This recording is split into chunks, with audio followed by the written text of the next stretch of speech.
Good morning विद्यार्थी मित्रों। मैं दीपक सर प्रेम विद्या मंदिर से कक्षा 8 जिसमें पाठ 6 और प्रश्नावली 6.2 तक हमारा हो गया था। अब उसके आगे जो है नया टॉपिक के वर्गमूल। तो वर्गमूल आपको कैसे ज्ञात करना है। तो कोई भी संख्या हमको दी है, जैसे यहाँ पे हमको दिया है कि एक भुजा की लंबाई है कि उसकी लंबाई हमको दी नहीं है, तो हम उसको मान लेंगे कि माना कि एक भुजा की यहाँ पे चतुर्भुज है, तो चतुर्भुज की भुजा की लंबाई a लेते हैं। तो यहाँ पे 144 जो a स्क्वायर बराबर है 144, तो हमको इसकी भुजा की लंबाई ज्ञात करनी है। कैसे ज्ञात करेंगे? तो 144 जो है वो कि इसका वर्ग है, वो हमको थोड़ा सोचना है कि 144 किसका वर्ग है।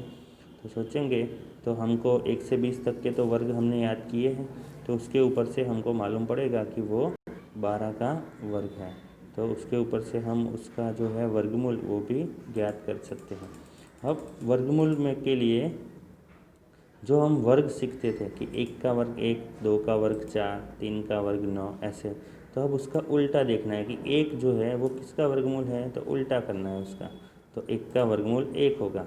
फिर 2 का वर्ग 4 होता था, तो अब 4 का वर्गमूल क्या है, तो वो 2 है। और 3 का वर्ग 9 होता है, तो अब 9 का वर्गमूल क्या है, तो जिसका हम वर्ग करते थे वो आएगा वर्गमूल में। तो 9 का वर्गमूल 3 है। ऐसे हमको जहाँ तक आए वैसे आपको वो याद कर देना। 1 से 20 तक के वर्ग और वर्गमूल तो आना ही चाहिए आपको, बराबर। तो ऐसे हमको यहाँ पे लिख के दिया है कि 1 का वर्ग बराबर 1, तो इसका वर्गमूल को हम ऐसे अंडर रूट वाली निशानी, इंग्लिश में उसको अंडर रूट बोलते हैं, अंडर रूट की निशानी करते हैं, तो उसका आंसर आएगा 1। 4 जो वर्ग है 2 का, तो 4 को अंडर रूट में लिखो तो उसका आंसर 2 आता है। अंडर रूट में या फिर वर्गमूल में 9 लिखते हैं तो उसका आंसर 3 आता है। वर्गमूल में 16 लिखते हैं तो आंसर 4 आता है, क्योंकि 4 का वर्ग 16 है। अंडर रूट में 25 है तो वो किसका वर्ग है, तो 5 का, तो इसलिए वो आंसर आएगा 5। ऐसे 10 तक लिखोगे तो आंसर आएगा ये 10। तो ये दोनों जो है डब्बे वो आपको अच्छी तरह से कॉपी में लिख देना है।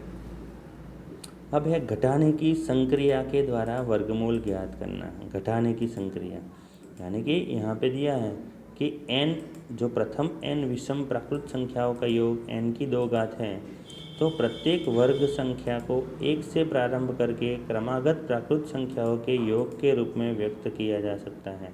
तो अंडर रूट 81 को लीजिए, तो 81 माइनस 1 बराबर 80 होगा, बराबर। 81 में से 1 को घटाएंगे तो क्या होगा 80। 80 में से 3 को घटाएंगे तो क्या होगा 77। 77 में से 5 को घटाएंगे तो 72। 72 में से 7 को घटाया तो 65। 65 में से 9 को घटाया तो 56। 56 में से 11 को घटाया तो 45। ऐसे घटाते जाएंगे। तो जो घटाने पर जो 9वां पद आता है, यानी कि 9वां पद कब आता है, 0 आ जाता है, तो वो 9वां पद आया, इसलिए अंडर रूट 81 बराबर 9 आंसर आता है।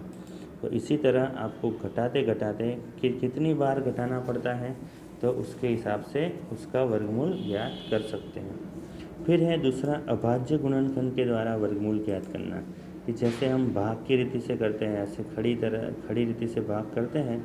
तो जैसे कि 324 है तो उसको 2 से भाग किया तो 162 आया, फिर 2 से भाग किया तो 81 आया, फिर 3 से भाग किया तो 27, 3 से 9 और 3 से 3 और 3 से 1 आएगा। तो यहाँ पे जो भी इसका आंसर निकलता है तो वो हमारा वर्गमूल निकलेगा, बराबर। तो ऐसे ही वो कितनी बार निकलता है, तो जैसे कि 256 है, उसको ऐसे भाग की रीति से किया तो 2 कितनी बार निकला, तो 256 में 2 कितनी बार आया, तो ऐसे 2, 4, 6 और 8 बार आया। तो 2 बार आया, इसलिए उसको ऐसी जोड़ी बना देंगे और उसका वर्ग करेंगे। जोड़ी लेंगे ना, वर्ग यानी कि 2 संख्याओं का गुणा, इसलिए कोई एक ही संख्या लेंगे तो 2 गुणा 2 गुणा 2 गुणा 2, तो आंसर आएगा 16। तो इसी तरह उसको आंसर निकालेंगे। फिर उदाहरण नंबर 4 है कि 6400 का वर्गमूल ज्ञात कीजिए। तो 6400 का हमको यहाँ पे भाग की रीति से किया हुआ है। 2 से 3200, 2 से 1600, 2 से 800, 2 से 400, 2 से 200, 2 से 100, 50, 25 और 5। तो यहाँ पे 6400 में कौन सी संख्या कितनी बार आती है वो सारी लिख देने की, और 2 2 की जोड़ी बनाओ और उसमें से एक एक संख्या लेकर उसका गुणा करो। जो भी आंसर आएगा वो उसका वर्गमूल होगा। वैसे यहाँ पे उदाहरण नंबर 5 में 90 वो पूर्ण वर्ग है या नहीं, तो यहाँ पे 90 का भाग की रीति से करो तो 2 गुणा 3 गुणा 3 गुणा 5 होता है। तो यहाँ पे 2 की जोड़ी नहीं बनती, 5 की जोड़ी नहीं बनती, इसलिए उसका वर्गमूल निकलेगा नहीं। फिर 2352 ये इसका वर्गमूल निकलेगा या नहीं, तो यहाँ पे देख लो 2352 भाग करके दिया हुआ है, जिसमें 7 की जोड़ी नहीं बनती और 3 की जोड़ी नहीं बनती, तो उसका वर्गमूल निकलेगा नहीं। फिर उदाहरण नंबर 7, उदाहरण नंबर 8 वो सब आपको लिखना है, बराबर। और फिर प्रश्नावली आती है 6.3। प्रश्नावली 6.3 के बारे में देखते हैं। फिर प्रश्नावली 6.3 जो है, जिसमें पहले ही प्रश्न दिया है कि वर्गमूल ज्ञात करने में इकाई अंक की क्या संभावना है। तो यहाँ पे देखना है कि 9801, तो यहाँ पे देखना है कि संख्याओं के वर्गों में इकाई का अंक 0, 1, 4, 5, 6 और 9 होता है, तो उस इकाई का अंक हम ले सकते हैं। यानी कि यहाँ पे 1 तो है लास्ट में, तो वो 1 होगा। फिर 6, तो यहाँ पे 6 आएगा, 1 है तो 1 आएगा, और 5 है तो 5 आएगा। फिर प्रश्न नंबर 2 कि बिना गणना किए वह संख्या बताइए जो वास्तव में पूर्ण वर्ग नहीं है। गणना किए बिना ही बताना है। कैसे? तो यहाँ पे 0, 1, 6, 5 और 9 आता है तो वो पूर्ण वर्ग है। तो यहाँ पे 3 आता है तो पूर्ण वर्ग नहीं है, 7 आता है तो पूर्ण वर्ग नहीं है, 8 आता है तो पूर्ण वर्ग नहीं है, और 1 आता है तो वो पूर्ण वर्ग है, बराबर। फिर प्रश्न नंबर 3 बार बार घटाने की विधि से और का वर्गमूल ज्ञात करना है। घटाने की विधि जो भी देखी, 100 का वर्गमूल ज्ञात करना हो तो 100 में से 1 घटाओ, फिर 3 घटाओ, 5 घटाओ, 7 घटाओ, 9, 11, यानी कि वो इकाई की संख्या जो है उसमें से विषम संख्या को घटाते जाना है। कितनी बार घटाएंगे तो 0 आता है, तो यहाँ पे देखो कितनी बार घटाया तो 10वां पद 0 आया, तो उसका आंसर 10 आएगा। 169 में कितनी बार घटाते हैं तो 0 आता है, तो 13। फिर प्रश्न नंबर 4 कि वर्गमूल ज्ञात करना है गुणनखंड की विधि से। तो गुणनखंड कैसे ज्ञात करना है? ऐसे भाग की रीति से। इसी तरह आपको सभी के गुणनखंड निकाल के फिर आंसर आपको लिखते जाना है, बराबर। और फिर उसके आगे वाला प्रश्न जो होगा 9216 है, फिर 529 है, 8100 है। प्रश्न 5 है कि सबसे छोटी संख्या ज्ञात कीजिए जिसका गुणा करने पर वो पूर्ण वर्ग बन जाती है, और वर्ग का वर्गमूल भी ज्ञात करना है।